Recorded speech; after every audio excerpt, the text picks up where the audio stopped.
Jikalau Yesus adalah satu-satunya jalan keselamatan dan iman kepada Dia menjadi penentu keselamatan kita, bagaimana dengan mereka yang seumur hidupnya tidak pernah mendengar tentang Yesus? Mungkin mereka hidup di daerah terpencil atau hidup pada masa lampau, zaman Kediri, zaman Majapahit. Mereka tidak pernah dengar nama Yesus. Apakah mereka bisa diselamatkan?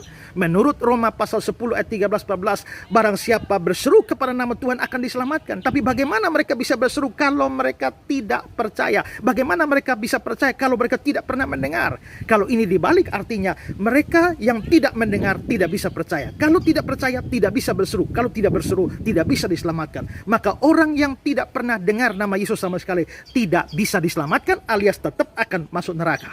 Nah, seringkali ini dituduh tidak adil. Mengapa Allah bisa memasukkan orang yang tidak pernah dengar Yesus ke dalam neraka?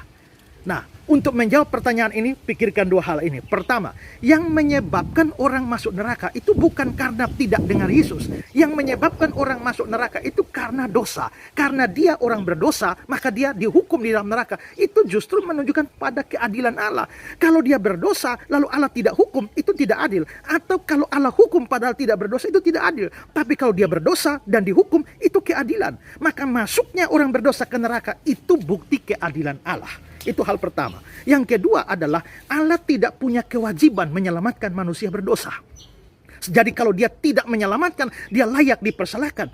Kalau sampai dia memberikan Yesus Kristus ke dalam dunia, menebus dosa, lalu membuat kamu mendengar tentang nama Yesus, lalu kamu percaya kepada Yesus dan diselamatkan, itu semata-mata anugerah, bukan karena kewajibannya. Maka bersyukurlah kalau kamu dapat anugerah. Tapi kalau anugerah itu tidak kamu dapatkan, kamu tidak bisa mempersalahkan Allah.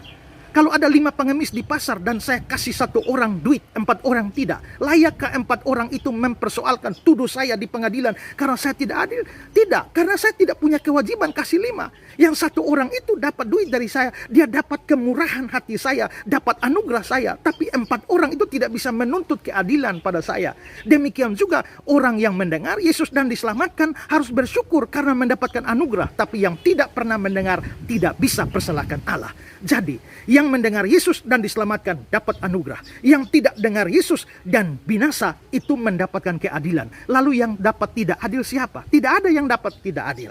Nah, tapi kalau kamu sudah mendengar Yesus dan menolak, kamu juga akan binasa. Tapi hukumanmu jauh lebih besar daripada mereka yang tidak pernah mendengar. Karena itu, marilah kita sungguh-sungguh percaya kepada Yesus. Sekarang saya sudah beritakan Yesus kepada saudara. Saudara sudah dengar, dan kalau sampai saudara menolak, saudara akan masuk neraka, tapi dengan hukuman yang lebih besar daripada mereka yang tidak pernah mendengarnya. Kita bersyukur karena anugerah Allah yang kita terima dalam iman kepada Yesus Kristus. Tuhan memberkati saudara.